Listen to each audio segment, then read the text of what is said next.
வணக்கம். இந்த கணக்கெலாம் ரொம்ப எளிமையான கணக்கு. இப்படிலாம் கணக்கு வந்ததுன்னா விட்டுறக்கூடாது. 3 பி கூட்டல் 4 = 25. இந்த 4 முதல்ல இங்கிட்டு கொண்டு வந்துருங்க. 25 - 4 21 ஆயிரும். 3 பி = 21. பியோட பெருக்கலாக இருக்கிற 3 வகுத்தல் ஆகிடணும்.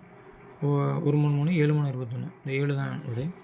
அடுத்தடுத்து வரும் 3 முழு எண்களின் கூடுதல் 30 எண்ணில் இடையே அமையும் என்னென்னு கேட்டிருக்காங்க. இந்த மாதிரி கணக்கு வந்தால் முதல் எண்ணை எக்ஸ், இரண்டாவது எண்ணை எக்ஸ் கூட்டல் அடுத்தடுத்து வரும் முழு எண்கள்னு சொன்னாலும் சரி, இயல் எண்கள்னு சொன்னாலும் சரி, ஒன்று ஒன்றா கூட்டணும். அப்போ முதல் எண் எக்ஸ், இரண்டாவது எண் எக்ஸ் கூட்டல் 1, அடுத்த எண் எக்ஸ் கூட்டல் 2, மூணையும் அப்படியே எழுதி கூட்டிட்டு ஈக்குவல் டு 30 போட்டு சுருக்கிடணும்.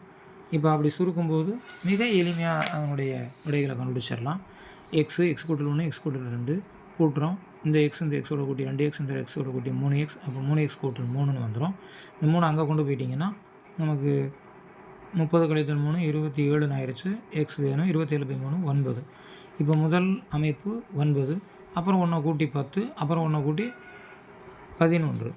இந்த மாதிரி 9 10 11ன்னு வரிசைப்படி எழுதிக்கிட்டு அதில் அவங்க கேட்டிருக்கிற விடை நடுவில் இருக்கிற எண் என்னென்னு கேட்டிருக்காங்க 10. முதல் என்னென்னு கேட்டால் 9 சொல்லணும்.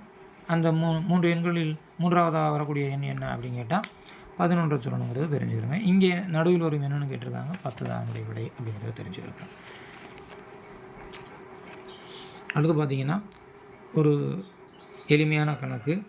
ஒரு முக்கோணத்தில் எந்த 2 பக்கங்களிலும் கூடுதலும் மூன்றாவது பக்கத்தை விட கேட்டிருக்காங்க. இதெல்லாம் அந்த பண்பை கேட்டிருக்காங்க.